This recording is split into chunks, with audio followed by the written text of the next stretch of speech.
সিলেবাসটা দেখে মনে হবে একটুখানি সিলেবাস, 5টা ইউনিট।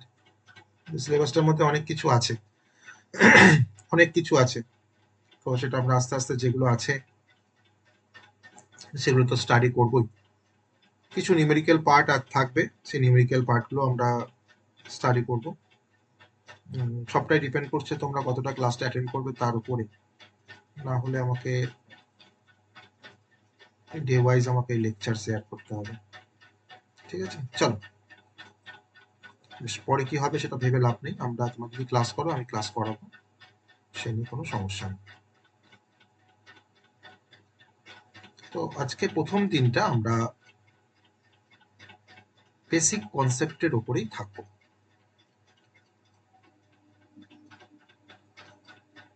ওকে, আজকে হচ্ছে 13/8। ফার্স্টে সফটওয়্যার, ও স্ক্রিন শেয়ার করিনি, sorry sorry sorry, screen share করিনি।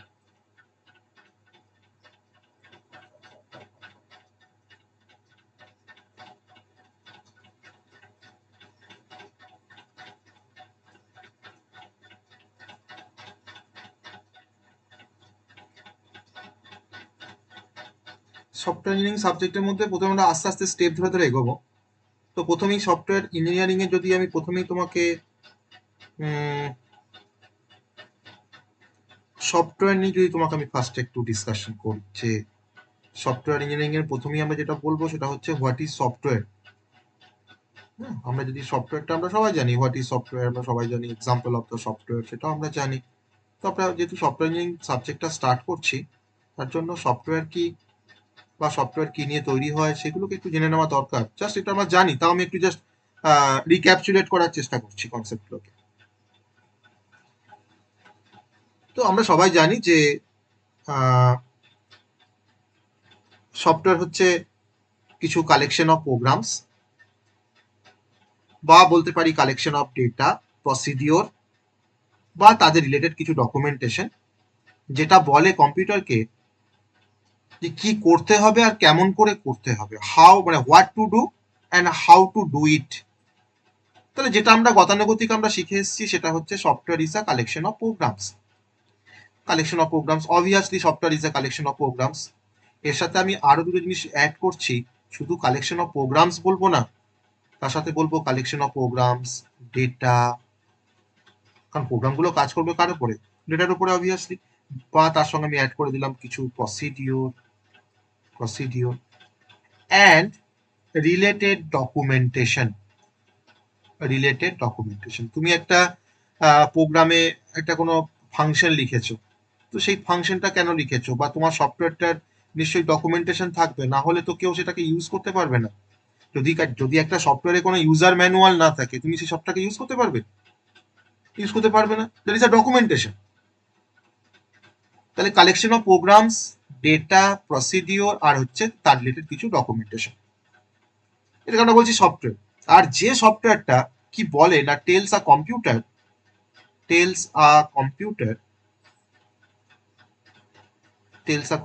কি বলে কম্পিউটারকে না, হোয়াট টু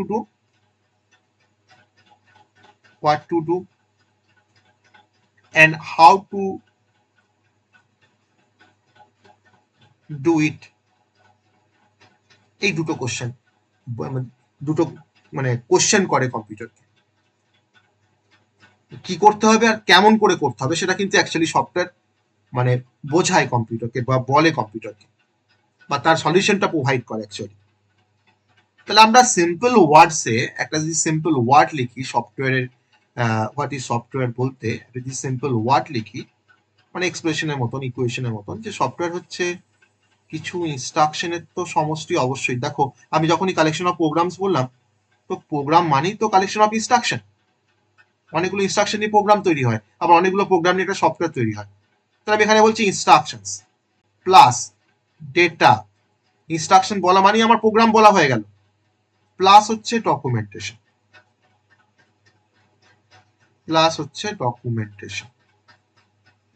এটা আমরা এক কথায় বলতে পারি, বা এটা সফটওয়্যারের একটা এক্সপ্রেশন, এইভাবে আমরা বের করতে পারি। এবার আমরা সফটওয়্যারে আমরা ডিফারেন্ট এক্সাম্পল আমরা জানি, ডিফারেন্ট টাইপের সফটওয়্যার নিয়ে আমরা কাজ করি। আমাদের ডে বাই ডে লাইফে আমরা অনেক অজস্র সফটওয়্যার নিয়ে কাজ করি। যেমন তার মধ্যে পপুলার এক্সাম্পল হয়তো যেমন ধরো হোয়াটসঅ্যাপ, তাই না, গুগল ক্রোম, এছাড়া তো ধরুন আমার এমএস ওয়ার্ড থেকে আরম্ভ করে MS Excel, PowerPoint, banking applications বলো, অপারেটিং সিস্টেম বলো, সবই তো সফটওয়্যার। একটা রেলওয়ে রিজার্ভেশন সিস্টেম বলো, হসপিটাল ম্যানেজমেন্ট সিস্টেম বলো, ই কমার্সের যত ওয়েবসাইট আছে সবই তো একটা করে সফটওয়্যার, ই কমার্স সাইট। কোনো মোবাইল অ্যাপ্লিকেশন, আমরা অজস্র মোবাইল অ্যাপ্লিকেশন ব্যবহার করি, আমাদের অ্যান্ড্রয়েড মোবাইল অ্যাপ্লিকেশন বা আমাদের আইওএস মোবাইল অ্যাপ্লিকেশন। তো এগুলো সবই হচ্ছে আমাদের এক্সাম এক্সেট্রা, এগুলো সবই হচ্ছে example of a software. Just এক্সাম্পলটা দিতে হয় তাই দিলাম। এবার শুধুমাত্র তো সফটওয়্যার জানলে হবে না, সফটওয়্যার আবার ডিফারেন্ট টাইপের হয়, যেটা আমরা অলরেডি জানি। Application software, system software, software আবার ডিফারেন্ট টাইপসের হতে পারে। তো সেই টাইপগুলো আমি এখানে আর মেনশন করছি না, সেটা অলরেডি আমরা অপারেটিং সিস্টেম পড়তে গিয়ে পড়বো। সিস্টেম সফটওয়্যারের কথা মানি, সেখানে অপারেটিং সিস্টেম চলে আসবে। যেমন অ্যাপ্লিকেশন সফটওয়্যার, নাম্বার 2 হচ্ছে সিস্টেম সফটওয়্যার। যেহেতু সফটওয়্যার ইঞ্জিনিয়ারিং সাবজেক্টটা পড়ছি, তার মধ্যে সফটওয়্যার টার্মটা আছে বলে কিন্তু আমি সরিয়ে বলছি সফটওয়্যারটা, এটা আমাদের জানা জিনিস।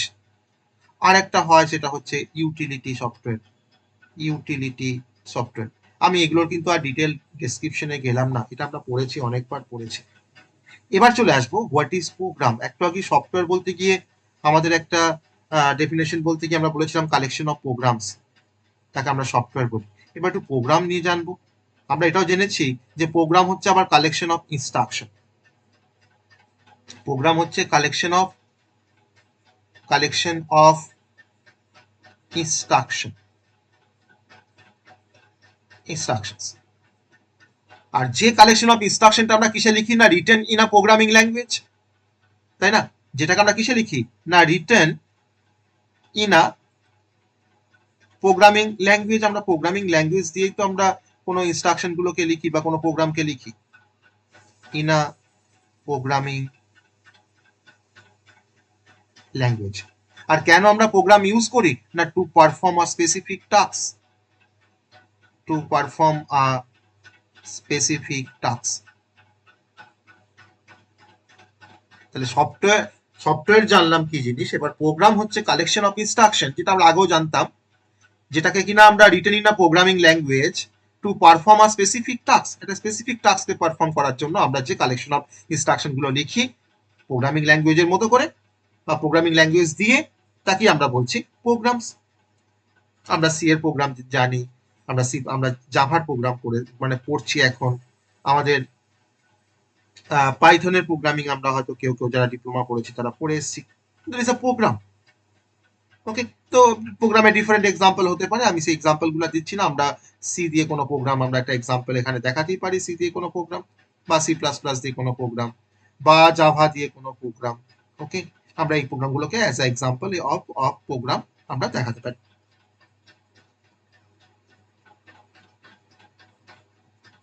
তাহলে প্রোগ্রাম আর সফটওয়্যার দুটো জিনিস আমরা এতক্ষণ ধরে পড়লাম। একটা ছোট প্রোগ্রাম হয়তো একটা নির্দিষ্ট কাজ করে, কিন্তু একটা বড় সফটওয়্যার সিস্টেমের মধ্যে তোমার তো অনেক বড় কাজ করে। তাহলে একটা বড় সফটওয়্যার সিস্টেমের মধ্যে থাউজেন্ড বলতে পারো বা millions of line of code থাকে, ডেটাবেস থাকে, ইউজার ইন্টারফেস থাকে। মানে একটা সফটওয়্যার সিস্টেমের মধ্যে কি কি থাকে অ্যাকচুয়ালি, ইউজার ইন্টারফেস থাকে, সিকিউরিটি থাকে, মানে সিকিউরিটির জন্য কোড কোড থাকে, ডকুমেন্টেশনের পার্ট থাকে, টেস্টিং এর পার্ট থাকে, আবার মেনটেন্যান্সেরও পার্ট থাকে। আবার সে একটা পার্টিকুলার বা বড় কোনো সফটওয়্যারকে ধরুন হয়তো মাল্টিপল ডেভেলপার মিলে হয়তো ডেভেলপ করেছে, তাহলে মাল্টিপল ডেভেলপারের একটা কন্ট্রিবিউশন থাকে। তাহলে আমরা হোয়াট ইজ সফটওয়্যার, আমরা হোয়াট ইজ প্রোগ্রাম দেখলাম। এবার ধরে নাও আমরা একটা ব্যাংকিং অ্যাপ্লিকেশন তৈরি করছি, তো ব্যাংকিং অ্যাপ্লিকেশনটা একটা সফটওয়্যার। মানে এবার আমরা আবার একটা কনসেপ্টে আসবো যে দেন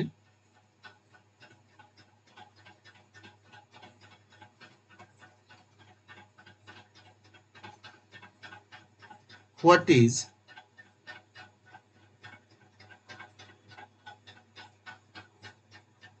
দেন হোয়াট ইজ সফটওয়্যার। একটু ভেঙে বলি এবার।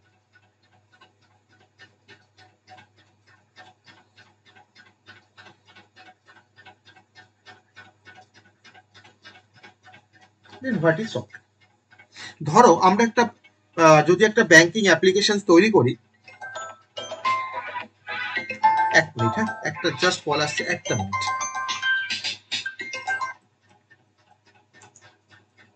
হ্যাঁ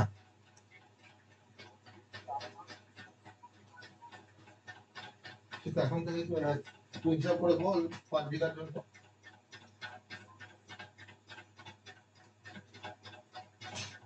হ্যাঁ হ্যাঁ হ্যাঁ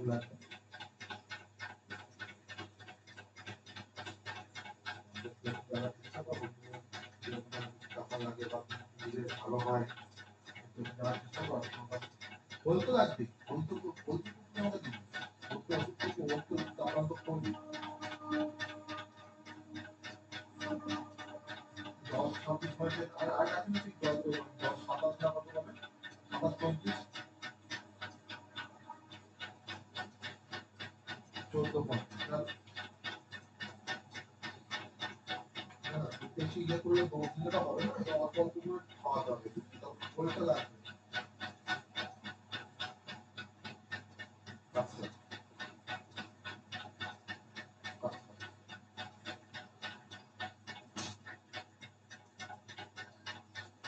হ্যাঁ হ্যাঁ বেশ তুই ইয়ে করিস, ঠিক কর, ঠিক করে সেভাবে আমাদের জন্য রেখে দিস। হ্যাঁ হ্যাঁ হ্যাঁ আচ্ছা আচ্ছা। হ্যাঁ। ইউরিয়া কি আমার লাগবে? ইউরিয়া কি লাগবে না লাগবে না? লাগবে নাকি? অল্প করে দিতে হবে নাকি?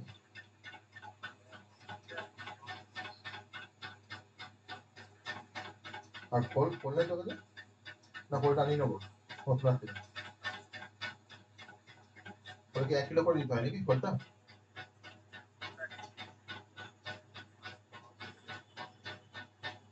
তোমার সেই 4-5 দিন চাপান দিতে হবে নাকি? 4-5 দিন পরেই রওনা?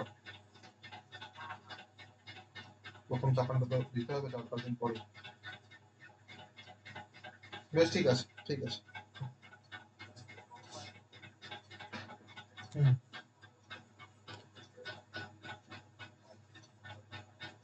হ্যাঁ হ্যাঁ হ্যাঁ। ঠিক আছে ঠিক আছে ঠিক আছে ঠিক আছে।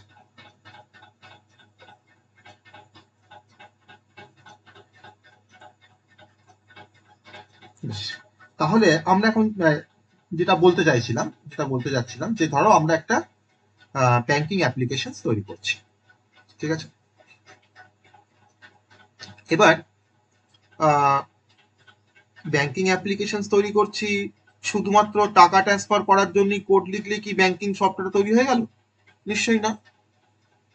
তাহলে একটা কমপ্লিট ব্যাংকিং সফটওয়্যারের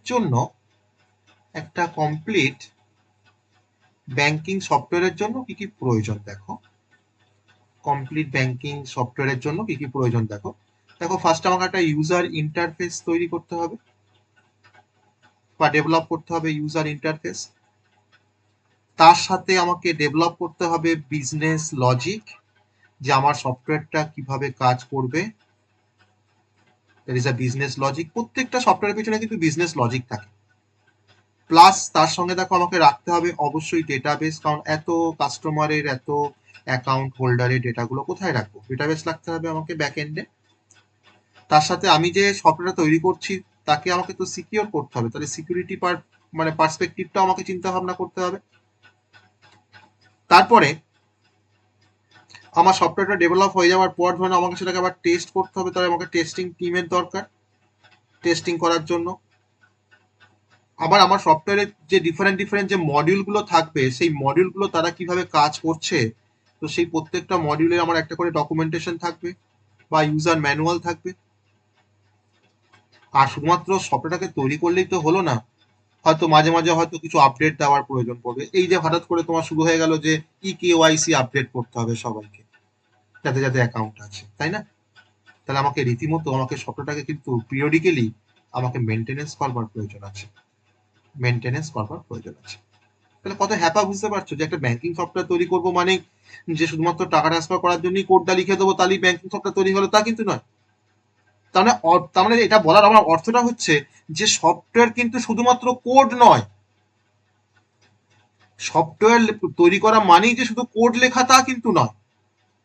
তাহলে আমরা বলতে পারি, এখান থেকে একটা ছোট্ট পয়েন্ট বলতে পারি যে code is a part of a software, code is a part of software. মানে সফটওয়্যার ডেভেলপমেন্টের জন্য কোড হচ্ছে একটা পার্ট, কিন্তু সফটওয়্যারটা হচ্ছে much more than the code.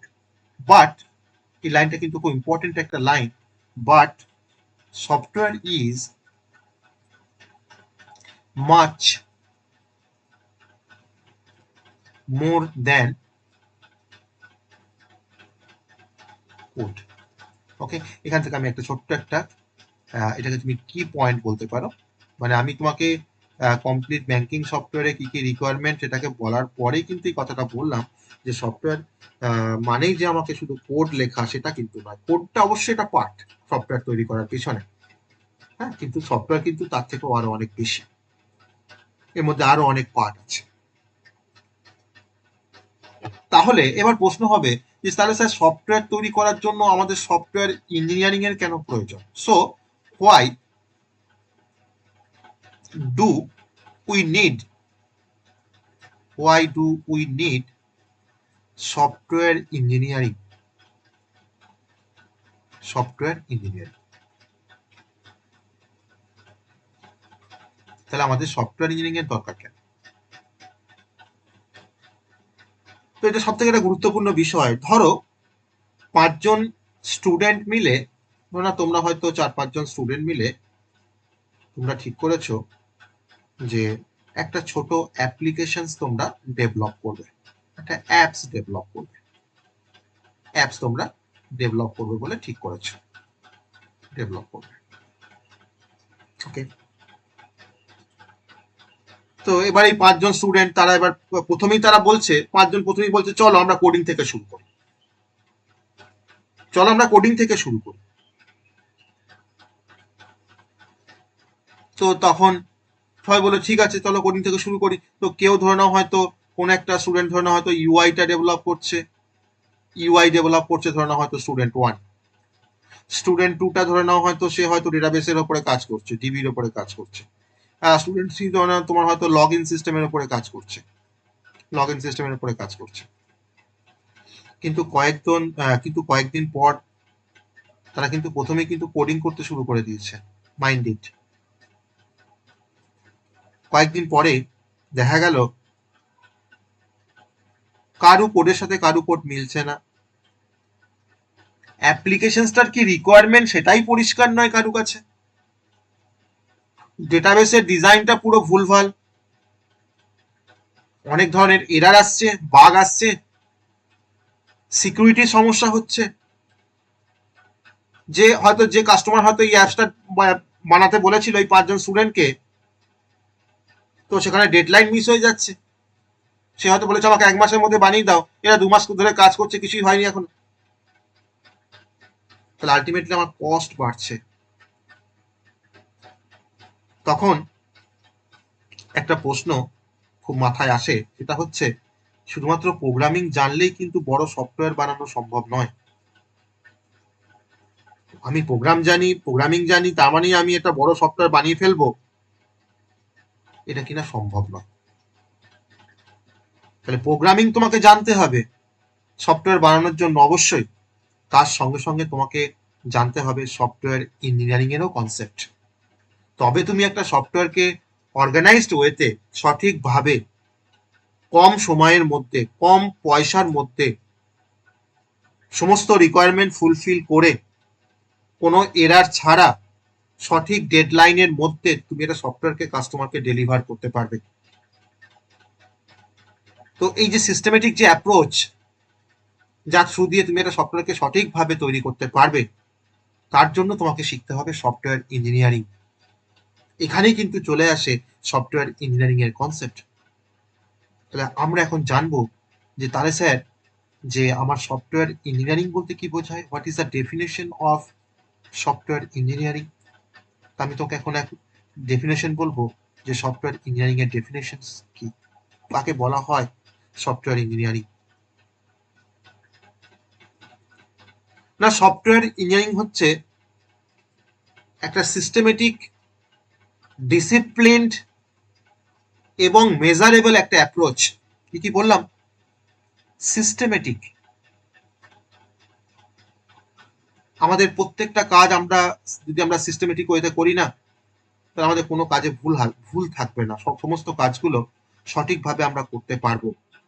Number 2 বললাম ডিসিপ্লিনড। ডিসিপ্লিন ওয়েতে তোমাকে কাজগুলো করতে হবে। নাম্বার 3 বললাম মেজারেবল। মেজারেবল। তাহলে সফটওয়্যার ইঞ্জিনিয়ারিং হচ্ছে এক ধরনের systematic, disciplined and measurable approach. কিসের জন্য অ্যাপ্রোচটা? না, টু দা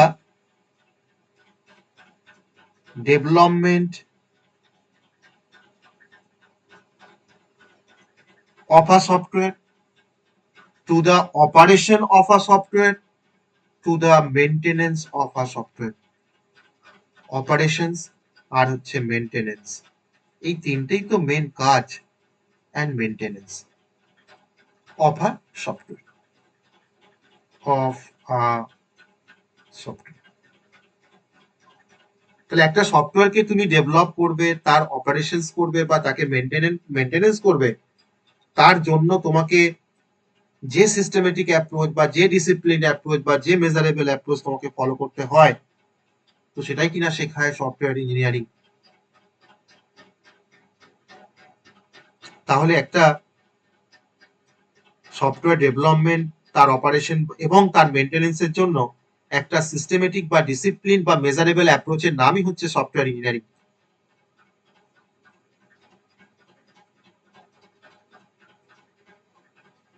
এবার প্রশ্ন হবে যে স্যার তাহলে এটাকে কেন আমরা ইঞ্জিনিয়ারিং কেন বলছি? কারণ সফটওয়্যার ইঞ্জিনিয়ারিং কিন্তু একটা ডিসিপ্লিন, একটা ডিপার্টমেন্ট, জানো?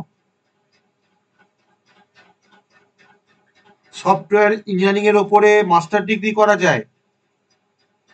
এমটেক ইন সফটওয়্যার ইঞ্জিনিয়ারিং যাদবপুরে আছে, যেমন MTech in CSC, BTech in CSC, না সেরকম এমটেক ইন সফটওয়্যার ইঞ্জিনিয়ারিং আছে। তো এটা কিন্তু একটা ইঞ্জিনিয়ারিং, তার মানে এটাকে তার মানে কেন ইঞ্জিনিয়ারিং বলবো? why is it called why is it called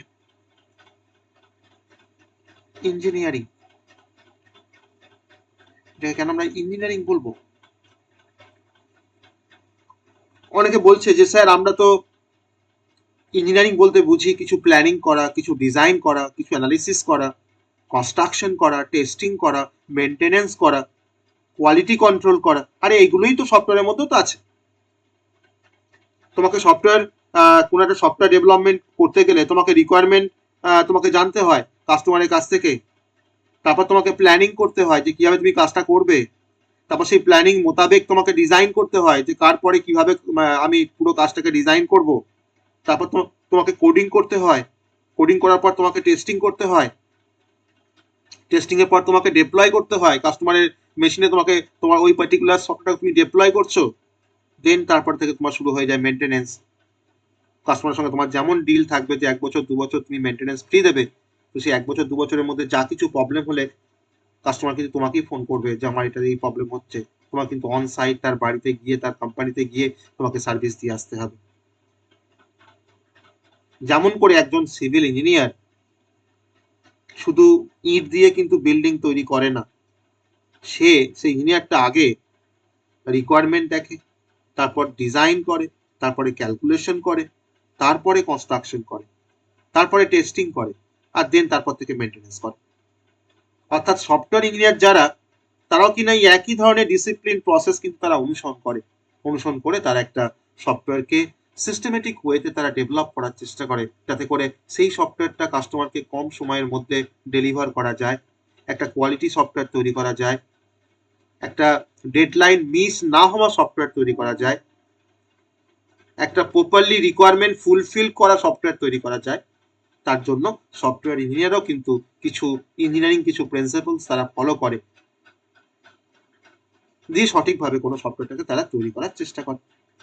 তাহলে why is it call engineering? তার মানে আমরা বুঝলাম যে ইঞ্জিনিয়ারিং মানেই যে বলতে আমরা বুঝি planning, designing, analysis, construction, testing, maintenance, quality control, কিন্তু এগুলো সবই কিন্তু আমরা সফটওয়্যার ইঞ্জিনিয়ারিং কিন্তু আমরা একইভাবে আমরা এগুলো করতে পারি। আমি জাস্ট এখানে স্টেপগুলো একটু লিখে রাখি যেগুলো আমরা কেন এটাকে ইঞ্জিনিয়ারিং বলতে পারি সফটওয়্যারকে।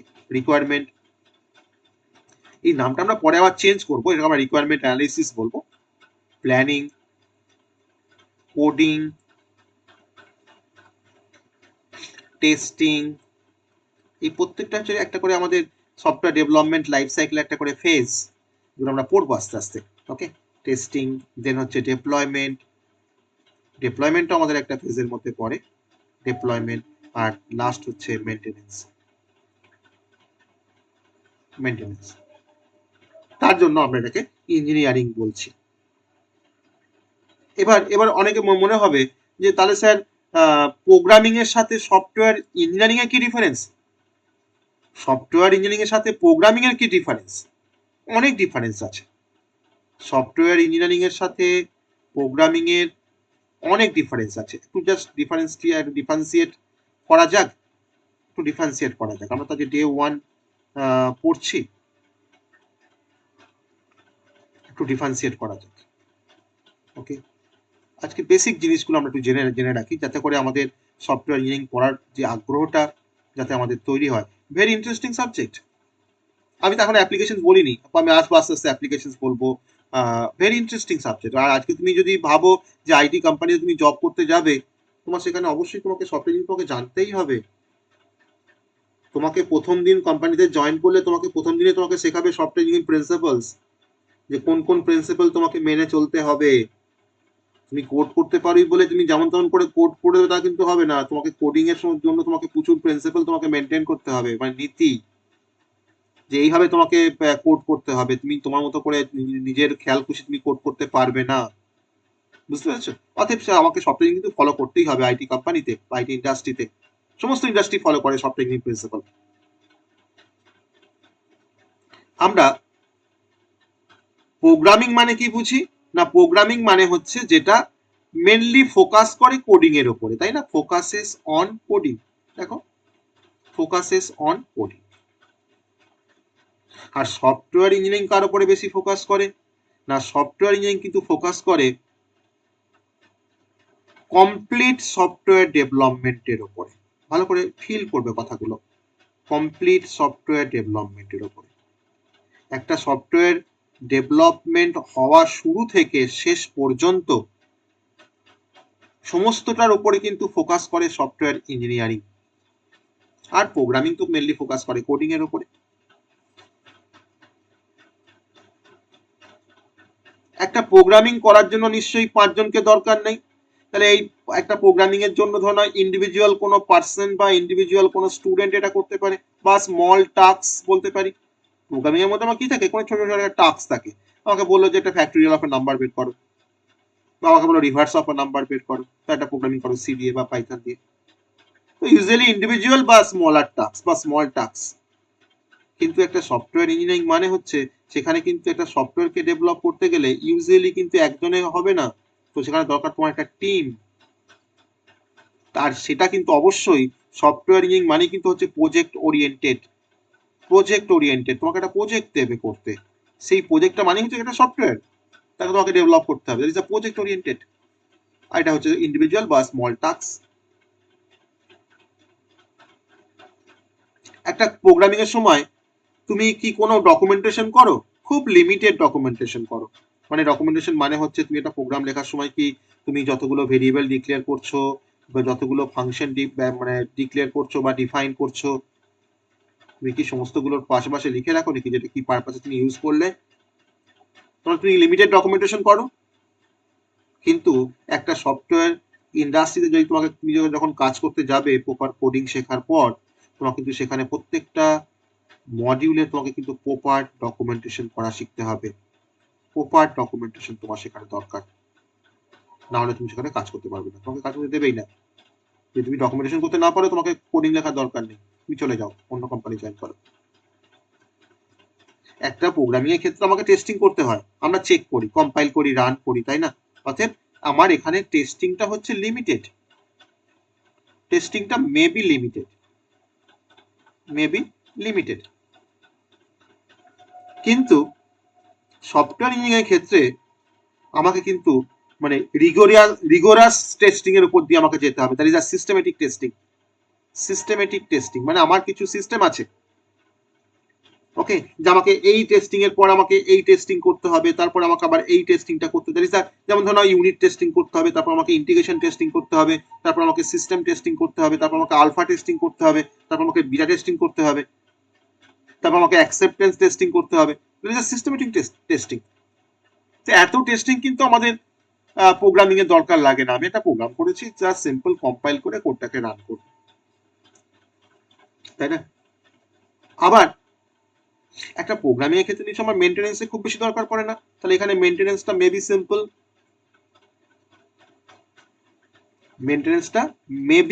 সিম্পল, খুব সিম্পল মেইনটেনেন্স, দরকার লাগেই না বলতে গেলে।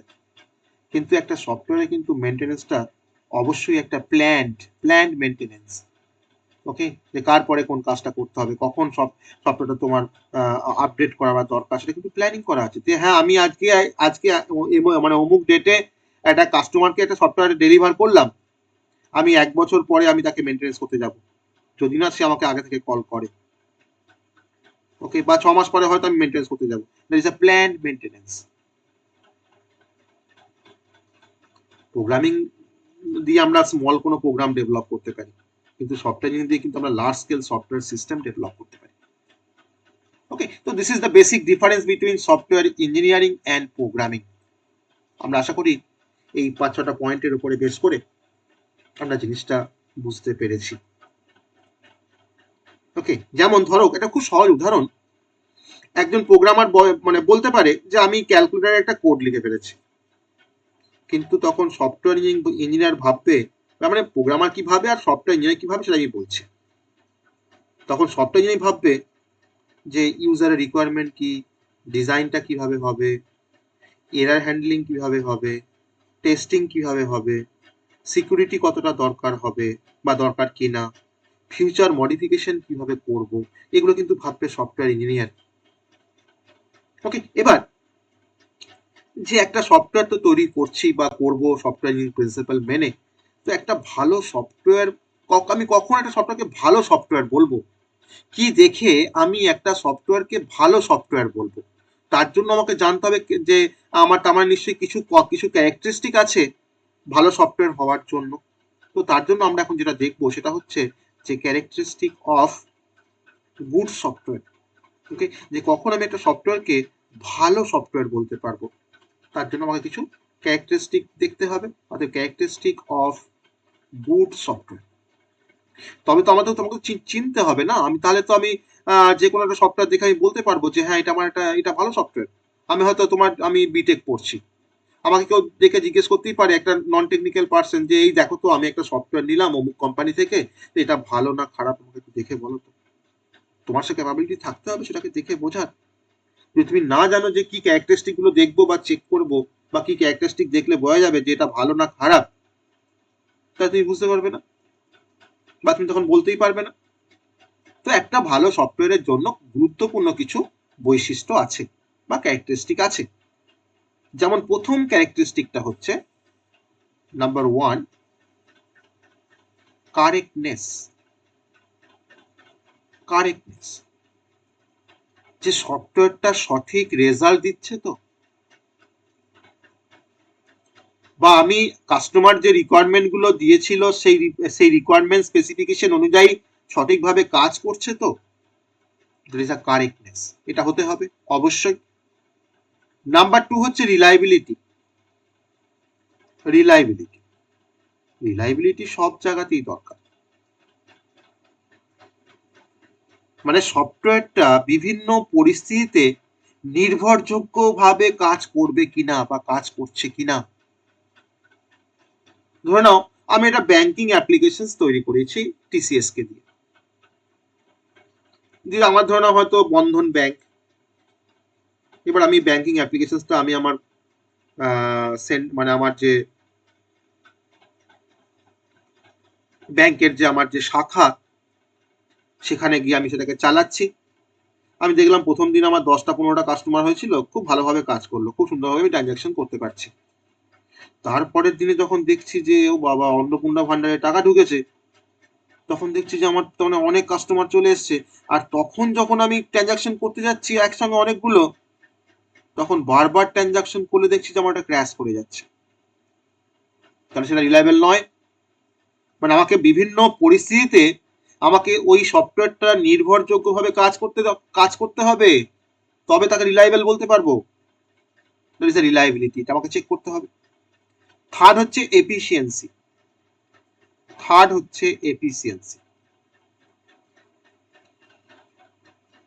এফিসিয়েন্সি মানে হচ্ছে, মানে আমাকে কম রিসোর্স ব্যবহার করে ভালো পারফরমেন্স দিতে হবে, তবে তাকে আমি এফিসিয়েন্ট বলবো। আমার সফটওয়্যারটা, একটা সফটওয়্যার তৈরি করালাম কোনো কোম্পানির কাছ থেকে, সে ধরনের হয়তো প্রচুর মেমোরি নিচ্ছে, অনেকটা স্টোরেজ নিচ্ছে, সিপিইউ টাইমটা অনেকটা নষ্ট করছে, নেটওয়ার্কের প্রচুর মানে ইউজেস রয়েছে, মানে প্রচুর নেটওয়ার্ক দরকার লাগছে, তাহলে তো সে ভালো নয়, তার এফিসিয়েন্সি ভালো নয়। এফিসিয়েন্সি ভালো হতে গেলে এই যে সিপিইউ বললাম, মেমোরি বললাম, স্টোরেজ বললাম, নেটওয়ার্ক বললাম, এগুলো সব হচ্ছে রিসোর্স। আমরা ওয়েসে বলছিলাম, মানে কম রিসোর্স ব্যবহার করে ভালো পারফরমেন্স দিতে হবে, তবে তাকে আমরা সেই সফটওয়্যারকে আমি বলতে পারবো efficient software. Okay, that is the efficiency. Number 4 হচ্ছে ইউজিবিলিটি। ইউজিবিলিটি, সফটওয়্যার ব্যবহার করাটা সহজ হতে হবে। একটা অ্যাপসের ইন্টারফেস যদি ধরো না খুব কমপ্লিকেটেড হয়, তো ইউজার সেটাকে ব্যবহার করতে চাইবে না, সেই সফটওয়্যারটা কিন্তু বা অ্যাপসটা মার্কেটে চলবে না। তাহলে আমাকে অ্যাপ বা অ্যাপের ইন্টারফেসটা আমাকে এতটাই সহজভাবে করতে হবে যাতে সেটাকে মাল্টিপল ইউজার যাতে সেটাকে খুব সহজভাবে বুঝতে পারে, তাকে অ্যাপ ইউজ করতে পারে। মানে সফটওয়্যার ব্যবহার করাটাকে আরো সহজ করে দিতে হবে, ইউজার ফ্রেন্ডলি করতে হবে। That is the usability. Okay, number 5 হচ্ছে মেনটেনেবিলিটি। মেনটেনেবিলিটি,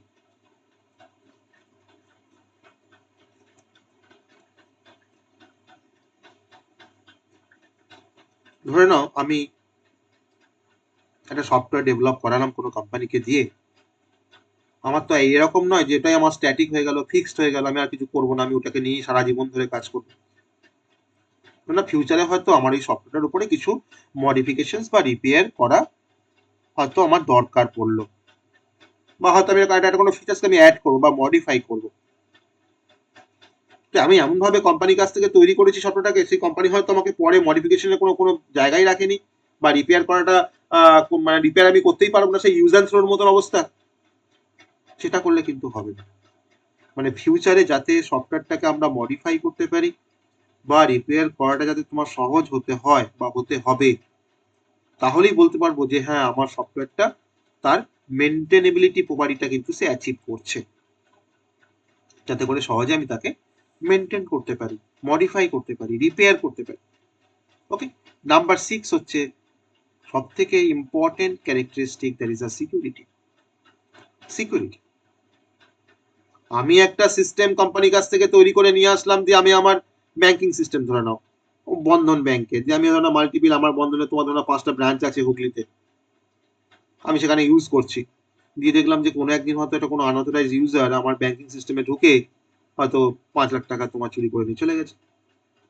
তাহলে আনঅথরাইজ ইউজার যেন আমার সিস্টেম অ্যাক্সেস করতে না পারে, আমাকে সেরকম ভাবে কিন্তু সবটাকে তোমার ডেভেলপ করতে হবে, আমাকে প্রপার এনক্রিপশন আমাকে দিয়ে রাখতে হবে, প্রপার অথেন্টিকেশন মেকানিজম থাকতে হবে, প্রপার অথরাইজেশন মেকানিজম থাকতে হবে, পাসওয়ার্ডের ব্যবস্থা থাকতে হবে, ওটিপির ব্যবস্থা থাকতে হবে। সিকিউরিটি। আরেকটা লাস্ট ক্যারেক্টারিস্টিকের কথা বলবো, that is a scalability. Scalability, যদি আমার সফটওয়্যারটার উপরে ইউজার নাম্বার অফ ইউজার বা ওয়ার্কলোড যদি বাড়ে, তাতেও যেন আমার সফটওয়্যারটা সেই ওয়ার্কলোড বা নাম্বার অফ ইউজার যাতে সে হ্যান্ডেল করতে পারে। আমি একটা ই কমার্স সাইট ডেভেলপ করেছি টিসিএস কে দিয়ে, আজকে আমার ই কমার্স সাইট ধরে নাও অতটা ভালো চলছে না, ঠিক আছে, 5 জন 10 জন করে ইউজার ভিজিট করছে, দু একটা করে জিনিসপত্র কিনছে। 2 মাস পরে হয়তো আমার ওই ই কমার্স সাইটটা হয়তো প্রচুর পপুলার হয়ে গেল, সেখানে হয়তো পার ডে তোমার কয়েক হাজার করে কাস্টমার সেখানে কেনাকাটা করছে। যখনই ওয়ার্কলোড বেড়ে গেল তখনই হয়তো আমার ওই ই কমার্স সাইটটা হয়তো তোমার এবার ক্র্যাশ করে যাচ্ছে, সার্ভার ডাউন বলছে বারবার, ইউজার অ্যাক্সেস করতে পারছে না, কাস্টমার অ্যাক্সেস করতে পারছে না। তো এরকম যেন না হয়। আজকে আমার ওয়েবসাইটটা 10 জন ইউজারে ভালোভাবে কাজ করছে, আগামী কাল বা আগামী পরশু বা আগামী 2 মাস পর যদি আমার 1 লাখ ইউজার হয়, তাও যেন আমার এই সফটওয়্যার, আমার এই ওয়েবসাইটটা যেন একই সমান পারফরমেন্সের সাথে কাজ করতে পারে। তো দ্যাট ইজ আ স্কেলেবিলিটি। মানে স্কেলেবিলিটি মানে হচ্ছে যদি কোনোদিন আমার কাস্টমার যদি তোমার স্কেল আপ করে, স্কেল আপ মানে বেড়ে যাওয়া, তাহলেও যেন আমার সিস্টেমের পারফরমেন্স বা আমার সফটওয়্যারের পারফরমেন্স যেন ঠিকঠাক থাকে, এটাকে আমরা বলছি স্কেলেবিলিটি। তো এই সমস্ত জিনিসগুলো আমাকে দেখতে হবে যদি আমরা দেখার চেষ্টা করি বা যদি আমরা বোঝার চেষ্টা করি যে কোনটা ভালো সফটওয়্যার। তাহলে ভালো সফটওয়্যার হতে গেলে কিন্তু এই গুণগুলো থাকতে হবে। আর যার যে সফটওয়্যারে তোমার এই গুণগুলো থাকবে, আমি সেই সেই সফটওয়্যারকে আমি বলবো যে হ্যাঁ এটা অবশ্যই ভালো সফটওয়্যার, এটা অবশ্যই ভালো সফটওয়্যার। এবার আমরা সফটওয়্যার তো বারবার পড়ছি, সফটওয়্যার পড়ছি, এই পর্যন্ত সবাইকে বোঝাতে পেরেছি কি বলতে চাইছি আমি? এই পর্যন্ত ক্লিয়ার সবার কাছে?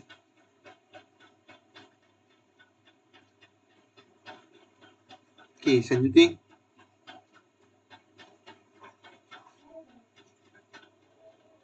বেশ,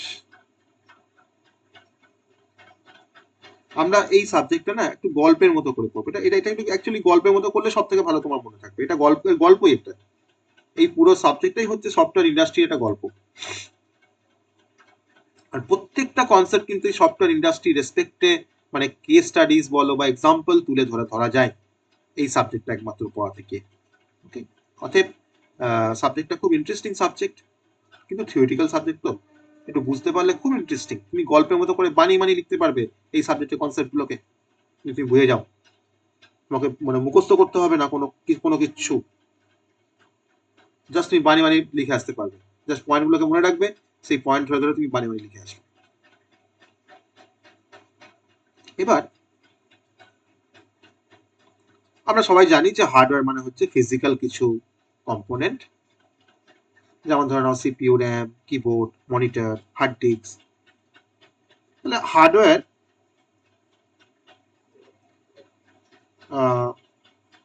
ফিজিক্যালি কিন্তু ওয়্যার আউট করতে পারে, হার্ডওয়্যার ফিজিক্যালি ওয়্যার আউট করতে পারে।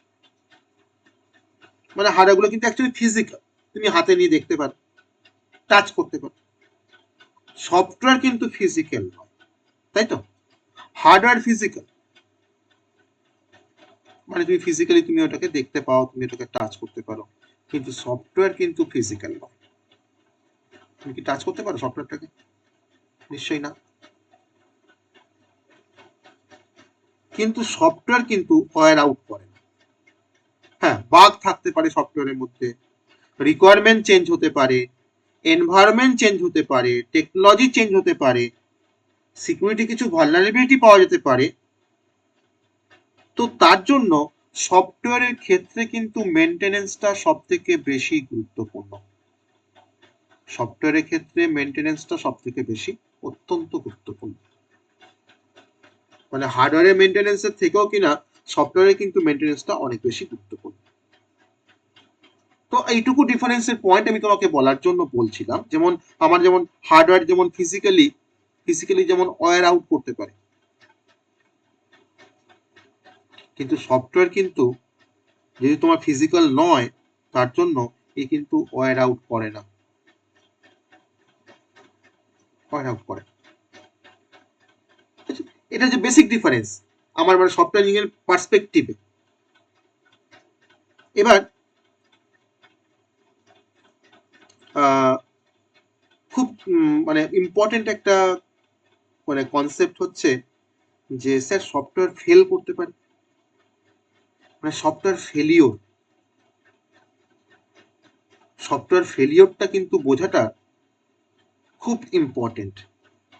যে এত এত কোম্পানি এত প্রজেক্টের উপরে কাজ করে বা এত সফটওয়্যার ডেভেলপ করে, তাদের কি স্যার সফটওয়্যারগুলো কোনো সময় ফেল করে না? তো এখন যেটা দেখবো আমরা সেটা হচ্ছে যে why do software project fail.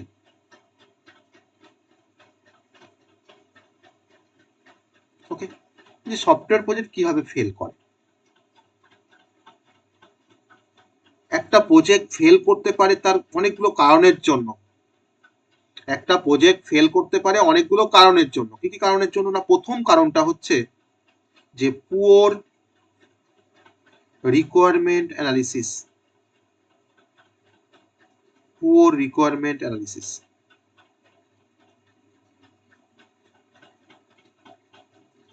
আমাকে সফটওয়্যার তৈরি করার সময় কাস্টমার কিন্তু আমাকে রিকোয়ারমেন্ট বলে গেছে যে আমার এই রিকোয়ারমেন্ট, আমার সফটওয়্যার যেন এই কাজ করতে পারে গো, তুমি তোমাকে সেটা দেখতে হবে। তুমি বলে ঠিক আছে, আমরা সফটওয়্যার এই কাজগুলোই করতে পারবে। এবার সেই রিকোয়ারমেন্টগুলোকে নিয়ে তোমাকে তো অ্যানালিসিস করে তোমাকে তো কাজটা করতে হবে, তুমি তো কোম্পানির লোক। তার মানে যে রিকোয়ারমেন্টগুলোকে জানলো কাস্টমারের কাছ থেকে, সে কিনা সে কিন্তু সঠিকভাবে কিন্তু সেই রিকোয়ারমেন্টগুলোকে সে বোঝেনি সেই কাস্টমারের কাছ থেকে। মানে অ্যাকচুয়ালি ক্লায়েন্ট কি চায় সেটা কিন্তু ঠিক মতন ভাবে বোঝা হয়নি। তার জন্য রিকোয়ারমেন্ট অ্যানালিসিসটাও কিন্তু অনেকটা পুওর হয়ে গেছে। এর জন্য সফটওয়্যার ফেল করতে পারে। নাম্বার টু হচ্ছে, তোমার যখনই তোমার পুওর রিকোয়ারমেন্ট অ্যানালিসিস, তো সেক্ষেত্রে তোমার প্ল্যানিংটাও পুওর হবে। কারণ তুমি তো ওই ভুল রিকোয়ারমেন্টের ওপরই তুমি তো প্ল্যানিং করেছো। কতটা টাইম লাগবে, কতটা কস্ট খরচা হবে, কতটা ম্যান পাওয়ার লাগবে, তুমি তো প্ল্যান করোইনি সঠিকভাবে। নাম্বার থ্রি হচ্ছে পুওর ডিজাইন। তোমাকে রিকোয়ারমেন্ট প্ল্যানিং করার পর তারপর তোমাকে তো ডিজাইন করতে হবে, তোমাকে একটা সিস্টেম আর্কিটেকচার তোমাকে ডিজাইন করতে হবে যে এইভাবে কাজ হবে। তো তোমার রিকোয়ারমেন্ট যখন ভুল, তোমার প্ল্যানিং যখন ভুল, তোমার সেখানে তোমার ডিজাইনটাও তোমার কিন্তু পুওর ডিজাইন। পুওর ডিজাইন হলে আমার সফটওয়্যার প্রজেক্ট তো ফেল করবেই। পুওর কোডিং, পুওর কোডিং এর কারণেও কিন্তু সফটওয়্যার ফেল করতে পারে। পুওর কোডিং, তুমি মানে ব্যাড প্রোগ্রামিং প্র্যাকটিস তুমি ফলো করেছো, তুমি ব্যাড প্রোগ্রামিং প্র্যাকটিস ফলো করেছো, পুওর পুওর কোডিং। ওকে, আবার নাম্বার ফাইভ হচ্ছে ইনসাফিসিয়েন্ট টেস্টিং। Insufficient testing. তুমি ধরো একটা ক্যালকুলেটারের একটা সফটওয়্যার তৈরি করেছো তোমার কোম্পানি। তো এবার তুমি ক্যালকুলেটর সফটওয়্যার তৈরি করার পর তুমি 5 আর 6 যোগ করে দেখছো যে হ্যাঁ 11 পাচ্ছি, ও তার মানে সবই ঠিক আছে। তোমার টেস্টিং কিন্তু হয়ে গেল, তোমার ইনসাফিসিয়েন্ট টেস্টিং। তুমি আর টেস্টিংই করলে না যে 5.6 এর সাথে 6.5টা আমার ক্যালকুলেটর যোগ করতে পারছে কিনা। তার মানে যখন তুমি কাস্টমারকে যখন দিলে সফটওয়্যারটা তখন তোকে ফেল করে গেছে, তুমি তো প্রপারলি টেস্টিংই করোনি। Insufficient testing.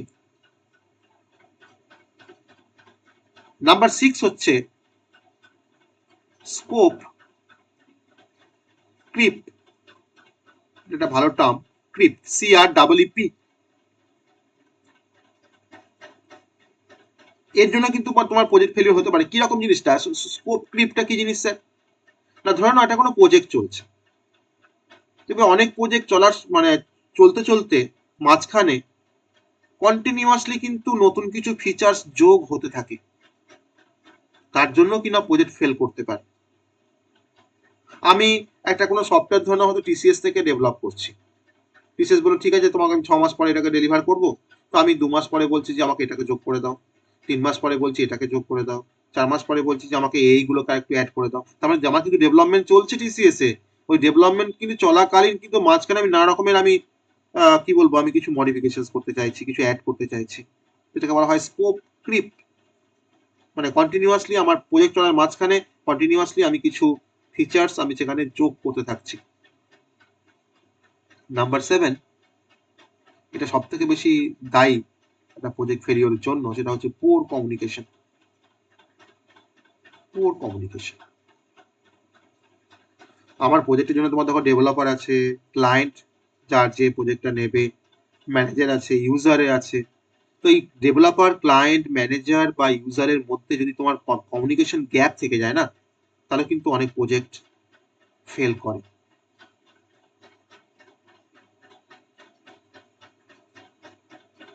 ওকে, আর একটা লাস্ট কারণ প্রজেক্ট ফেলিওরের পিছনে, সেটা হচ্ছে নাম্বার 8, আনরিয়েলিস্টিক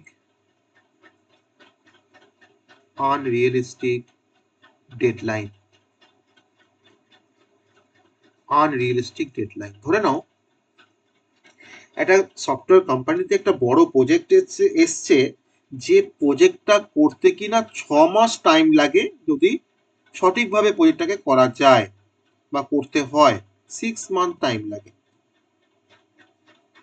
কিন্তু কাস্টমার বলেছে যে, বা ক্লায়েন্ট বলেছে, না আমার এটা 2 মাসে করে দিতে হবে, ইউএসএ ক্লায়েন্ট, আমি তোমাকে এত ডলার বেশি দেব, আমাকে 6 মাসের কাজটা আমাকে 2 মাসে করে দিতে হবে,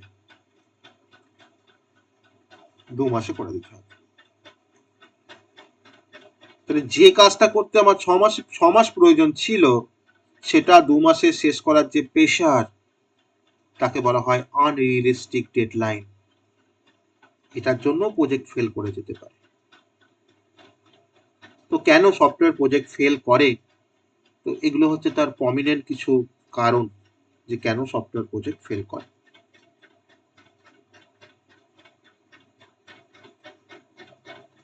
ঠিক আছে, এই পর্যন্ত ঠিক আছে? হ্যাঁ,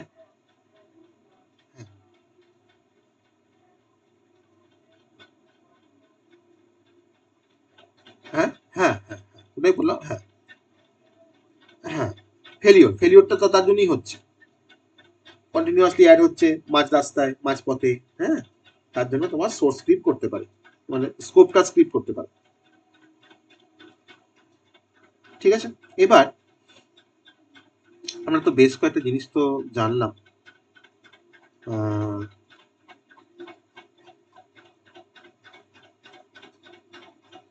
এবার সফটওয়্যার ইঞ্জিনিয়ারিং এর মেজর কিছু গোল দেখবো, গোলস। ওকে, গোলস মানে লক্ষ্য কি, সফটওয়্যার ইঞ্জিনিয়ারিং এর লক্ষ্যটা কি। Okay, the major goals of software engineering. লক্ষ্যটা কি, মূল লক্ষ্য যাকে বলা হয়, মেজর গোলস মানে হচ্ছে মূল লক্ষ্য। ওকে, আমরা অলরেডি দেখেছি কিছু ক্যারেক্টারিস্টিক দেখেছি, সফটওয়্যারে কিছু ভালো সফটওয়্যারে কিছু ক্যারেক্টারিস্টিক দেখেছি। তো সফটওয়্যার ইঞ্জিনিয়ারিং এর তোমার মেন মানে মূল লক্ষ্য হচ্ছে যে হাই কোয়ালিটি সফটওয়্যার তৈরি করা। নাম্বার 1 হচ্ছে কোয়ালিটি, কোয়ালিটি, যে হাই কোয়ালিটি সফটওয়্যার তোমার তৈরি করা। নাম্বার 2 হচ্ছে একটা কনসিস্টেন্ট এবং একটা ডিপেন্ডেবল সিস্টেম তৈরি করা। কনসিস্টেন্ট, যে হ্যাঁ এটা আমার একটা কনসিস্টেন্ট একটা সিস্টেম, তার মানে দ্যাট ইজ আ রিলায়েবিলিটি, মানে একটা রিলায়েবল সফটওয়্যার ডেভেলপ করা। রিলায়েবিলিটি আমরা আগেও পড়েছি, রিলায়েবিলিটি কনসেপ্ট। অপ্রয়োজনীয় কস্ট কমানো, that is a cost effectiveness, cost effectiveness, অপ্রয়োজনীয় কস্ট কমানো। নাম্বার 4 হচ্ছে যে সময় মতন প্রজেক্ট ডেলিভার করা, that is a timely delivery, timely delivery. Number 5, future চেঞ্জটা যাতে খুব সহজ হয়, দ্যাট ইজ আ মেনটেনেবিলিটি। আমি আগেই বলেছিলাম ভালো সফটওয়্যারের একটা ক্যারেক্টারিস্টিকের মধ্যে এটা পড়ে, that is a maintainability, maintainability. আর লাস্ট পয়েন্ট বলবো সেটা হচ্ছে যে কাস্টমারের আসল যে রিকোয়ারমেন্ট, তার যে অ্যাকচুয়াল যে রিকোয়ারমেন্ট, সেই রিকোয়ারমেন্টটা যেন তার পূরণ করা যায়, that is a customer satisfaction, customer satisfaction. এগুলো হচ্ছে actually the major goal of software engineering.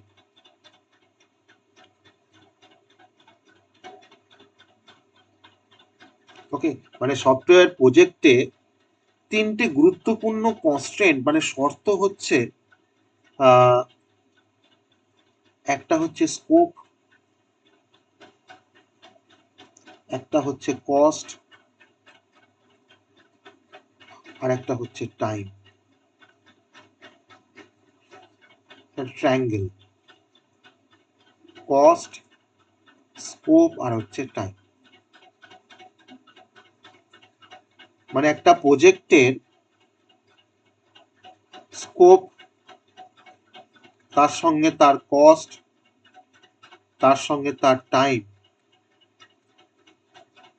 এদের মধ্যে একটা ব্যালেন্স রাখতে হয়, এদের মধ্যে একটা ব্যালেন্স রাখতে হয়। ক্লায়েন্ট বললো যে আরো 20টা ফিচার্স চাই, কিন্তু বাজেট এবং ডেডলাইন একই থাকবে, তোমাকে ব্যালেন্স করতে হবে।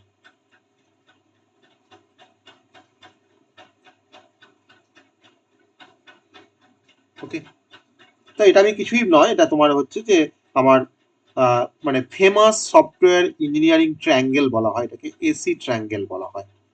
AC triangle, software engineering triangle. তার মধ্যে স্কোপ, কস্ট আর হচ্ছে টাইম, এই তিনটাকে আমি তোমাকে ট্রায়াঙ্গেল দিয়ে বোঝানোর চেষ্টা করি। ওকে, বেশ। এবার লাস্টে আজকে আমাদের লাস্ট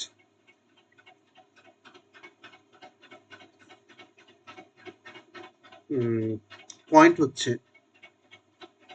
ভেরি ইম্পর্টেন্ট একটা পয়েন্ট, যেটা হচ্ছে সফটওয়্যার ক্রাইসিস।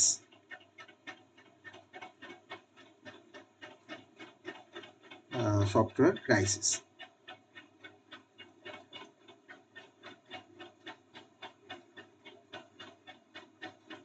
ভেরি মানে ভাইটাল একটা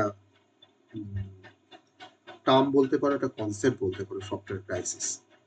তোমাদের সিলেবাসের মধ্যে হয়তো দেওয়া নেই সেইভাবে, কিন্তু সফটওয়্যার ক্রাইসিস থেকে কিন্তু কোশ্চেন্স থাকে। এটা আমরা একটু ডিটেলসে বুঝি আমরা।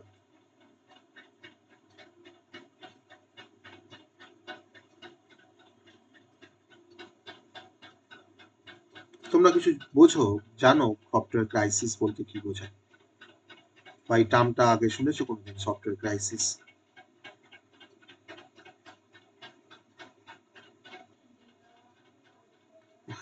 ডিপ্লোমা পড়েছে, বেশ।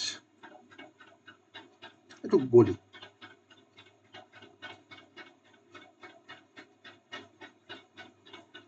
সফটওয়্যার ক্রাইসিস বলতে যেটা বোঝায় সেটা হচ্ছে যে একটা লার্জ এবং একটা কমপ্লেক্স সফটওয়্যার সিস্টেম তৈরি করার সময় যে ব্যাপক সমস্যা, ফেলিওর এবং ম্যানেজমেন্ট যে ডিফিকাল্টিস গুলো দেখা দিয়েছিল, সেগুলোকেই অ্যাকচুয়ালি সফটওয়্যার ক্রাইসিস বলা হয়। তো কোন সময়টা সফটওয়্যার ক্রাইসিস সব থেকে বেশি ছিল না, 1960, মানে 1960 আর ওই 1970 প্রথম দিকটা। সেই সময় সফটওয়্যার সিস্টেমের সাইজ এবং কমপ্লেক্সিটি দ্রুত বাড়তে থাকে, কিন্তু সফটওয়্যার তৈরির সেই পুরনো প্রোগ্রামিং টেকনিক, সেই কমপ্লেক্সিটি কিন্তু সামলানোর জন্য যথেষ্ট ছিল না। ফলে অনেক সফটওয়্যার প্রজেক্ট তোমার সময় মতন শেষ হচ্ছিল না, নির্ধারিত বাজেটের মধ্যে থাকছিল না, অনেক এরার থাকছিল, আনরিলায়েবল হয়ে যাচ্ছিল, মেনটেন করাটা কঠিন হয়ে যাচ্ছিল, কাস্টমারের রিকোয়ারমেন্ট পূরণ করতে পারছিল না সেই সফটওয়্যার কোম্পানিগুলো। এই সমস্যাগুলোর সামগ্রিক যে অবস্থাটা, তাকেই আমরা বলছি সফটওয়্যার ক্রাইসিস।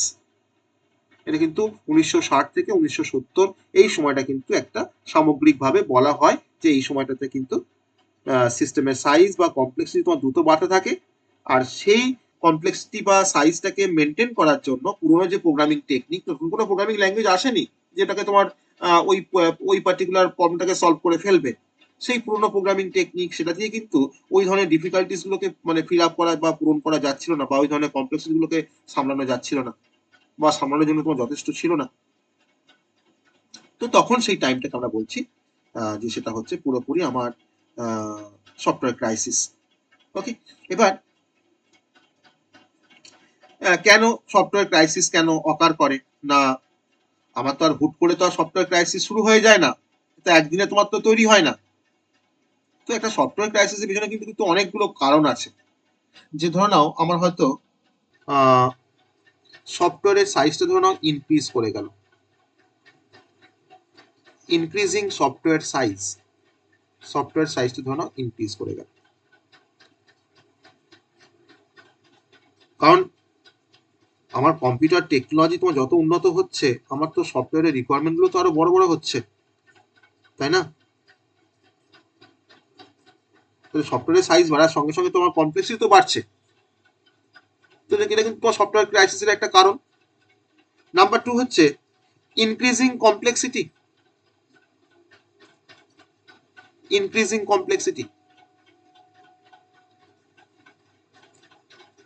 কারণ একটা লার্জ সফটওয়্যারের মধ্যে কিন্তু অনেক ইন্টারকানেক্টেড মডিউল থাকে না। একটা মডিউল যদি তোমার ধরো চেঞ্জ হয়, তো সেটা তোমার ধরো আদার্স কিছু মডিউলকে সে কিন্তু এফেক্ট করতে পারে। অথবা আমার কমপ্লেক্সিটি বাড়ছে, ওটা আমাদের সফটওয়্যার ক্রাইসিসের একটা কারণ। আর থার্ড হচ্ছে যে lack of proper development methodology.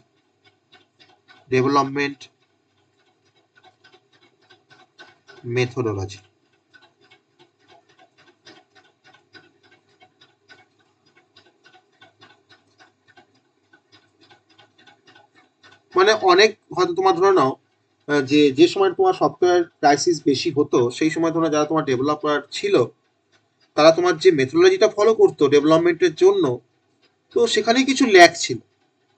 তারা একটা ইনফর্মাল অ্যাপ্রোচ ফলো করতো। তাহলে তোমার ঠিক করতো যে আগে আগে কোডিংটা স্টার্ট করে দাও, তারপরে হয়তো আমরা যদি কোনো প্রবলেম আসে সেটাকে আমরা সলভ করবো। তারা কোনো সিস্টেমেটিক কোনো অ্যাপ্রোচ তারা ফলো করতো না। তো তার জন্য তোমার সফটওয়্যার ক্রাইসিস তো হবেই। Number 4, poor requirement understanding. যে একটু কি বলছিলাম যে কাস্টমারের কাছ থেকে বা ক্লায়েন্টের কাছ থেকে কোম্পানি সেই রিকোয়ারমেন্টগুলো সঠিকভাবে জানতেই পারেনি, সে পুওর ভাবে হয়তো সেটাকে বুঝেছে। তাহলে রিকোয়ারমেন্ট যদি তোমার পুওর হয়ে যায় বা পুওর আন্ডারস্ট্যান্ডিং হয় রিকোয়ারমেন্টের, তাহলে তো সমস্ত কাজটাই তোমার তো ঝুলে যাবে। মানে যে ডেভেলপার, সে ক্লিয়ারলি বুঝতেই পারেনি যে what the customer actually wanted, customer কি চাইছে, তো তার জন্য আমার সফটওয়্যার ক্রাইসিস হবে। নাম্বার 5 হচ্ছে কস্ট ওভাররান। এটা ইম্পর্টেন্ট একটা কারণ, কস্ট ওভাররান। মানে প্রজেক্ট শুরু করার সময় তো একটা বাজেট এস্টিমেট করা হয়, আর দেখা যাচ্ছে যে প্রজেক্ট শেষ করতে তার চেয়ে অনেক বেশি টাকা প্রয়োজন যদি হয়, তখন তাকে বলা হয় কস্ট ওভাররান। ধরো না আমি একটা প্রজেক্ট তৈরি করব, আমার এস্টিমেটেড কস্ট ধরো না 10 লাখ টাকা, ঠিক আছে? অ্যাকচুয়াল কস্ট ধরে নাও 18 লাখ টাকা। একটা প্রজেক্ট তৈরি করতে গেলে যদি আমার এস্টিমেটেড কস্ট যদি তোমার 10 লাখ টাকা হয়, এস্টিমেটেড কস্ট যদি তোমার 10 লাখ টাকা হয়, আর অ্যাকচুয়াল যদি আমার কস্ট যদি 18 লাখ টাকা হয়, 18 লাখ টাকা হয়, তাহলে আমার এখানে 8 লাখ টাকা দেখো কস্ট ওভাররান, তাই না? 8 লাখ কিন্তু দেখো এখানে কস্ট ওভাররান, তাই তো? মানে আমার প্রজেক্ট শুরু করার সময় যে বাজেট এস্টিমেট ছিল, প্রজেক্ট শেষ করতে তার থেকে অনেক বেশি টাকা প্রয়োজন হয়ে পড়েছে। মানে আমার ঠিক ছিল যে 10 লাখের মধ্যে আমার পুরো প্রজেক্টটা হয়ে যাবে, দেখা যাচ্ছে যে আমার প্রজেক্ট যখন শেষ হলো তখন 18 লাখ টাকা খরচা হয়ে গেছে। তাহলে আমার 8 লাখ টাকা তোমার তো বেশি খরচা হয়ে গেছে। এটাকে বলা হয় কস্ট ওভাররান। ওকে, তো এরকম তোমার কস্ট ওভাররান হয়, শিডিউল ওভাররান হয়। আমি ঠিক করেছিলাম 6 মাসের মধ্যে শেষ করব, আমি দেখছি যে অ্যাকচুয়ালি কমপ্লিশন করতে আমার 11 মাস লেগে গেল। That is a schedule overrun. মানে বেশি টাইম পেরিয়ে গেছে। ওকে, এটা একটা কারণ সফটওয়্যার ক্রাইসিসের পিছনে। আর নাম্বার 7, লাস্ট কারণ, সেটা হচ্ছে poor software quality. Poor software quality. অনেক সফটওয়্যারে বাগ প্রচুর থাকতো, ঠিক আছে, তো বাগ থাকলে তাকে যদি আমরা প্রপার যদি আমরা কারেকশন করতে পারি, তাহলে ঠিক আছে। কিন্তু আমি এমন ভাবে ডেভেলপ করছি যে আমার সফটওয়্যারে মানে নাম্বার অফ বাগের সংখ্যা অনেক বেশি। ধরুন একটা কাস্টমার রান করতে গিয়ে সে তোমার প্রচুর এরার পাচ্ছে, বারবার ক্র্যাশ করে যাচ্ছে, ভুল রেজাল্ট দিচ্ছে, স্লো হয়ে যাচ্ছে, আমার সিকিউরিটি জনিত কোনো কি সমস্যা তৈরি হচ্ছে, আমার আনএক্সপেক্টেড একটা বিহেভিয়ার দেখাতে শুরু করে দিয়েছে বা দেখাচ্ছে, তাহলে তোমার সফটওয়্যার কোয়ালিটি তো ভালো নয়। Is a poor software quality, এর জন্য কিনা সফটওয়্যার ক্রাইসিস হতে পারে। আবার lack of documentation, proper documentation নেই। মানে একটা সফটওয়্যারকে একটা ডেভেলপার ধরে নাও হয়তো ডেভেলপ করেছে বা 5 জন ডেভেলপার মিলে ডেভেলপ করেছে, এবার সেই মানে যারা তোমার ডেভেলপ করেছে সেই পার্টিকুলার সফটওয়্যারটা, এখন তারা ধরো কেউ হয়তো সেই কোম্পানিতে নেই, তারা কোম্পানি ছিল অন্য কোম্পানিতে জয়েন করেছে, তাহলে ওই সফটওয়্যারে যখন মেনটেন্যান্সের প্রয়োজন হবে, তখন সেই সফটওয়্যারটাকে যখন মেনটেন্যান্স করতে যাবে আরো 5 জন বা আরো একজন ডেভেলপার, তো সে কি করে বুঝবে যে আগের সফটওয়্যারটা যারা তৈরি করেছিল তারা কিভাবে তৈরি করেছিল বা তারা কোন মডিউলে কি কাজ করেছিল। তার জন্য প্রপার ডকুমেন্টেশন না থাকলে আগে কিভাবে কাজ হয়েছে সেটা কিন্তু সঠিকভাবে মানে নতুন ডেভেলপার সে কিন্তু বুঝতে পারবে না। That is a lack of documentation, lack of documentation. এটাও কিনা একটা প্রজেক্ট সফটওয়্যার ক্রাইসিস হওয়ার পিছনে আরেকটা কারণ। Lack of proper testing, properly testing হয়নি। তোকে আগেই বলছিলাম যে ওই যে 5 এর সঙ্গে 6 যোগ করে দেখেছি যে হ্যাঁ যোগ হচ্ছে 11 আসছে, আর দেখেনি যে 5.6 এর সঙ্গে তোমার 7.5 টা যোগ হচ্ছে কিনা। তো lack of testing, poor project management. Okay, তারপরে তোমার ধরো না যে তোমার র্যাপিড ধরো না হয়তো তোমার টেকনোলজি গ্রোথ হচ্ছে, আজকে র্যাপিড যদি তোমার টেকনোলজি গ্রোথ হয়, আমি ধরো না সেই পুরোনো দিনে আমি সেই সি নিয়েই পড়ে আছি, তাহলে তো হবে না, তাহলে তোমার সফটওয়্যার তো বেশি দিন সার্ভাইভ করতে পারবে না। ওকে, তাহলে এইগুলো হচ্ছে অ্যাকচুয়ালি মানে কারণ যে কেন সফটওয়্যার ক্রাইসিস মানে হওয়ার পিছনে কিন্তু এগুলো কারণ। আর সফটওয়্যার ক্রাইসিসে তার কিছু সিমটমও আছে। কি কি সিমটম আছে না, সফটওয়্যার ক্রাইসিস তোমার প্রথম সিমটমটা হচ্ছে late delivery, cost overrun, poor quality, okay, আর difficult maintenance, lower productivity, unreliable software. মানে আমি এটা ঘুরিয়ে বলছি actually. Okay, that is a software crisis. এটা ভেরি ইম্পর্টেন্ট কি সফটওয়্যার ক্রাইসিসের কনসেপ্টটা। ওকে, তো এই সফটওয়্যার ক্রাইসিসে তোমার যে সলিউশনটা কি, এই সফটওয়্যার ক্রাইসিসে তোমার যেটা মেন সলিউশন সেটাই হচ্ছে সফটওয়্যার ইঞ্জিনিয়ারিং। অতএব যদি সেই কোম্পানি যদি সফটওয়্যার ইঞ্জিনিয়ারিং যদি তোমার ফলো করে বা সফটওয়্যার ইঞ্জিনিয়ারিং যদি তোমার প্রপার প্রিন্সিপাল গুলো ফলো করে, তাহলে কিন্তু সফটওয়্যার ক্রাইসিস হবে না, কস্ট ওভাররান হবে না, শিডিউল ওভাররান হবে না। তোমাকে যে প্রবলেমগুলো বললাম কোনো প্রবলেমটাই অকার করবে না যদি তারা সফটওয়্যার ইঞ্জিনিয়ারিং প্রিন্সিপাল তারা ফলো করে। অর্থাৎ সফটওয়্যার ক্রাইসিসে তোমার যেটা মেন মানে এখান থেকে কিন্তু তোমার সফটওয়্যার ইঞ্জিনিয়ারিং কিন্তু গুরুত্বটা বেড়েছে। তার মানে এখানে বলছে যে সফটওয়্যার ডেভেলপমেন্টের সময় তুমি কিছু সিস্টেমেটিক কিছু ইঞ্জিনিয়ারিং প্রিন্সিপাল ব্যবহার করো, যাতে করে তোমার এই প্রবলেমগুলো যাতে না আসে। তো একটা ইম্পর্টেন্ট সলিউশন হচ্ছে আমার সফটওয়্যার ক্রাইসিসে তোমার একটা ইম্পর্টেন্ট সলিউশন হচ্ছে তোমার সফটওয়্যার ইঞ্জিনিয়ারিং। ওকে, সফটওয়্যার ক্রাইসিসের মেন সলিউশন এটা হচ্ছে সফটওয়্যার ইঞ্জিনিয়ারিং। আজকে আমরা এটুকু বলেই আমরা আজকে শেষ করব। আশা করি আজকে যেটা আমরা ডিসকাশন করলাম বেসিকটা একবারে সফটওয়্যার ক্রাইসিস বা আদার্স যে কনসেপ্ট গুলো এগুলো কিন্তু আমাদের সিলেবাসে নেই, যে জাস্ট ওই যে হোয়াট ইজ সফটওয়্যার আছে এগুলো আছে। হ্যাঁ, তো সফটওয়্যার ক্রাইসিস বলতে কি বোঝায়, হার্ডওয়্যার ক্রাইসিস বলতে কি বোঝায়, ঠিক আছে, সবকিছুই আমরা হার্ডওয়্যার ক্রাইসিসটা নেক্সট দিন আমি বলে দেবো হার্ডওয়্যার ক্রাইসিসটা কি মানে বোঝায়, ডিফারেন্স দেয় অনেক সময়। তো যেটা আজকে ডিসকাশন করলাম সবটা আমরা বুঝতে পেরেছি। জাস্ট গল্প বললাম আজকে প্রথম দিনে ক্লাসটা, সবাই বুঝতে পেরেছি যেটুকু বললাম আজকে যা ডিসকাশন করেছি। হুম,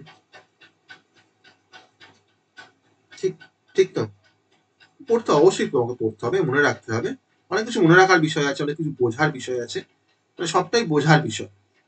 হ্যাঁ, যদি যদি তুমি বুঝতে পারো। হ্যাঁ, হ্যাঁ, পয়েন্টগুলো মনে রেখে তোমাকে বানিয়ে লিখতে হবে, আর কিচ্ছু না। জাস্ট বানিয়ে লেখা সফটওয়্যার, আর কিচ্ছু না।